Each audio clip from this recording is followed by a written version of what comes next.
Well, British High Commissioner Paul Arkwright is still with us in the studio, and Mrs. Joy Aderele, who is Deputy Program Manager, Educating Nigerian Girls in New Enterprises. I'll let you have a go. Yeah, absolutely. You know, when we look at the Northeast, Mrs. Aderele, and you see, in particular, the North at large, but the Northeast in particular, and you see that, you know, the ratio of 1 girl to every 2 boys. In some states, 1 girl to every 3 boys in the primary school classrooms, many of them not even going into junior secondary school. What are your thoughts on that, and what are some of the efforts you're making in that particular region, in terms of making sure that some of those trends reverse? Okay. There are a lot of sociocultural barriers, you know, that actually for this disparity between boys and girls' education. A lot of things that happen that make girls stay out of school or make them drop out of school. One of such is actually early marriage. You see a lot of girls are being married off at an early age when they should still be in school. Another one is economic reasons. You see a lot of girls working when they should be in school and all that. And for the Northeast in particular, coupled with the security situation, is actually fueling a lot of people leaving school. Parents are no longer, because protection is very key in terms of education. If parents feel that their children will not be safe in a school environment, then they might not be confident enough to keep them in school. So we see the dynamics of the conflict situation in Northeast are actually fueling the disparity further. It's very important that the government takes security situation seriously, that we beef up security so that parents are more confident to keep their girls in school.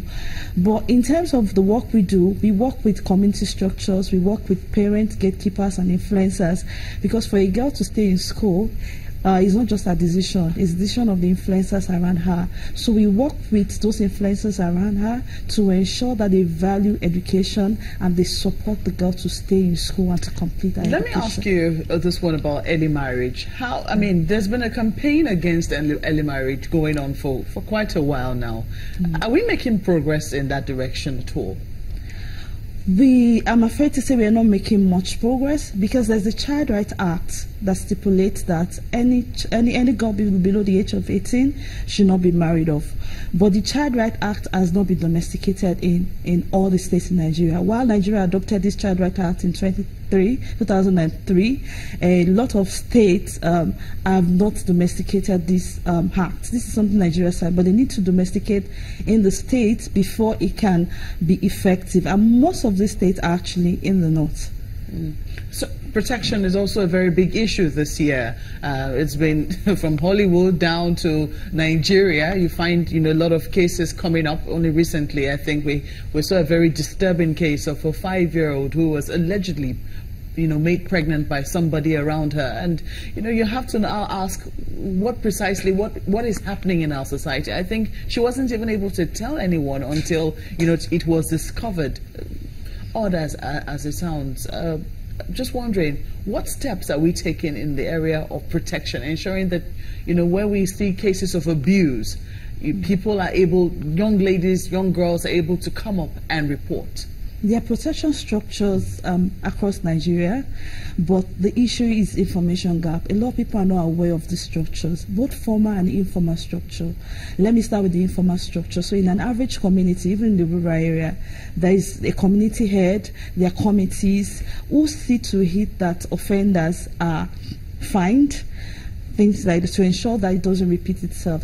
Then there's this culture of silence. A lot of people don't want to come out to say I've been abused, because it's believed, especially in the rural community, that if you say you've been raped, for example, it will be difficult for you to get married. So parents will rather ask their girls to be quiet. But this is not helping, because the perpetrators will continue to do that if there is no punishment for the act.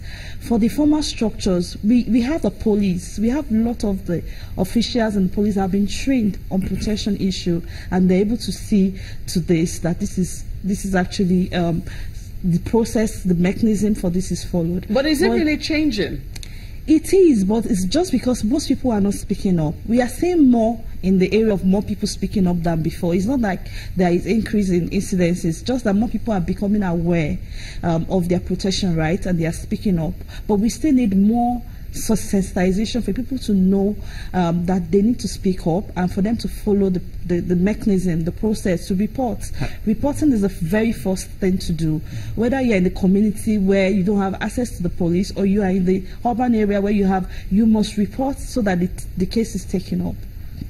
Let me quickly bring in Commissioner. He says that first of all, you wanted to say something about education.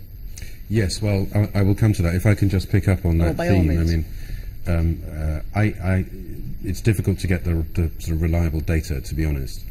But it's certainly true that over 1 in 3 Nigerian women at some point in their lives will suffer from gender-based violence. Over 1 in 3. So that's a pretty bad, shocking statistic. There are a number of groups, a number of community groups. There are a number of sexual assault referral centres. There are a couple in Lagos that I'm aware of. In fact, the founder of one of them, the Mirabel Centre, received recently an award from Her Majesty the Queen for the pioneering work she's doing on helping women who are the survivors of sexual assault. And I think more of that kind of thing. The Department for International Development is also funding some of these kind of sexual assault referral centres.